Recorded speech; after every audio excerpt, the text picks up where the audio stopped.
کے لیے ہم یہاں اکٹھے ہوئے ہیں،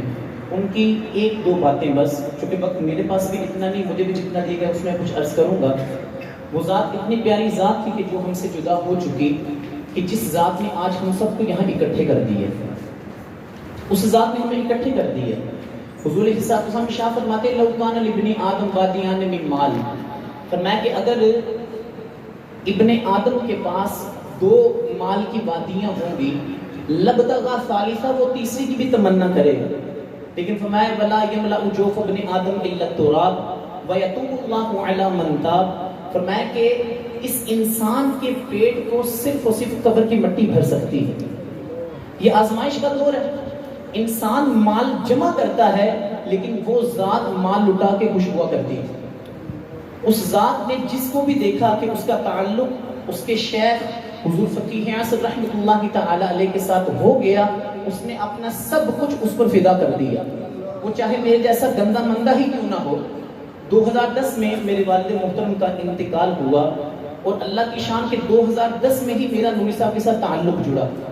اور ایک باپ کی حیثیت سے میرے سر پر وہ سایہ فکر رہے۔ کیا خوشی کا موقع، کیا غمی کا موقع، ہر موقع پر وہ میرے سر پر باپ کی حیثیت سے رہا کرتے تھے، اور اتنی محبت کیا کرتے، اتنی محبت کیا کرتے، اپنے پاس بھی بلاتے، اور جو ان کی پیار، جو ان کی محبت کا انداز تھا وہ بیان سے باہر ہے۔ نبی کریم علیہ السلام نے ہمیں ایک سیاسی پارٹی جو ہے وہ یوں وکٹری کا نشان دکھاتی ہے کامیابی کا، لیکن حقیقت میں یہ کامیابی نہیں جس کو یہ کہتے ہیں کہ غریبوں کا مال دبوچ لیا جائے اور جو ہے وہ اپنے خزانے بھر لیے جائیں، اور پھر بعد میں آخر میں یوں کر کے آگے دکھا دیا جائے۔ نبی کریم علیہ السلام ارشاد فرماتے ہیں انا وکافل الیتیم فی الجنت ھکذا، کہ میں اور یتیم کی کفالت کرنے والا جنت میں یوں ہوں گے۔ وفرج بینہما شیئا، نبی کریم علیہ السلام نے ان دونوں سبابہ اور وسطیٰ، یہ ان دونوں کے درمیان کچھ فاصلہ بھی رکھا، فرمایا کہ جسے تم کامیابی کہتے ہو غریبوں کا مال لوٹنا، وہ کامیابی نہیں ہے، بلکہ فرمایا کہ جو یتیم کی کفالت کرتا ہے کل قیامت کا دن ہوگا جنت میں میرے ساتھ یوں ہوگا، جنت میں میرے ساتھ یوں ہوگا۔ جس مقام پر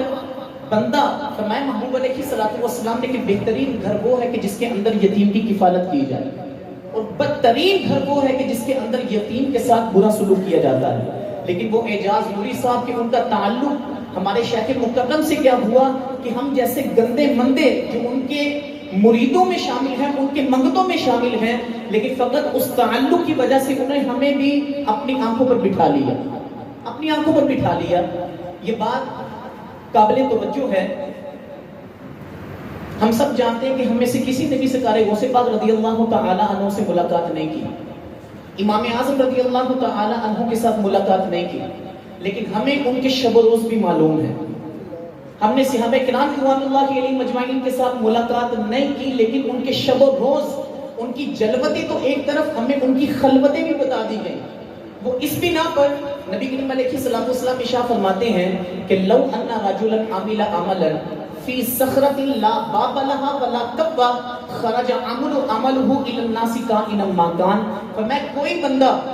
کسی ایسی بند چٹان میں عمل کرے، ایسی بند ہو کہ نہ جس کا دروازہ ہے نہ جس کا روشن دان ہے۔ تصور کیجئے کہ ایک بندہ کسی ایسی چٹان کے اندر بند ہے، حضور فرماتے ہیں نہ اس کا دروازہ نہ اس کا روشن دان، فرمایا اس میں بھی کوئی عمل کرے گا اللہ تعالیٰ اس کا عمل لوگوں تک پہنچا دے گا۔ آج ہم اعجاز نوری صاحب کی یاد میں یہاں بیٹھے ہیں، ہر کوئی کوشش کر رہا ہے کہ میں اچھے سے اچھے کلمات ان کی یاد میں کہوں، ان کی جو خلوت کے پہلو ہیں وہ بھی لوگوں کے سامنے رکھوں۔ کبھی کاشف صاحب کچھ کہتے ہیں، کبھی ان کے والد محترم کچھ کہتے ہیں، ابھی ہمارے محترم محمد راشد صاحب بھی کچھ نہ کچھ کہیں گے۔ آخر یہ کیوں؟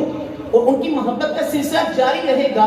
جب تک ان کا ذکر باقی ہے، ان کی یاد بھی باقی رہے گی۔ وہ اسی بنا پر کہ جو وہ عمل صالح کر کے چلے گئے، انہوں نے بتایا ہو یا نہ بتایا ہو، حضور نے فرمایا کہ وعدہ ہے کہ جو عمل وہ کر کے جائے گا اس کا عمل جو ہے وہ لوگوں تک پہنچا دیا جائے گا۔ آج ان کے نیک عمل، خلوتیں، جلوتیں سب لوگوں کے سامنے ہیں، اور جو شیخ مکرم سے ان کی محبت کا عالم تھا وہ کسی سے ڈھکا چھپا نہیں ہے۔ اللہ تعالی ہمیں ان کی محبت کو اپنے دل میں بسا کر اپنے شیخ مکرم کی جو تعلیمات ہیں ان پر عمل کی توفیق نصیب فرمائے۔ وما علیہ الا البلاغ۔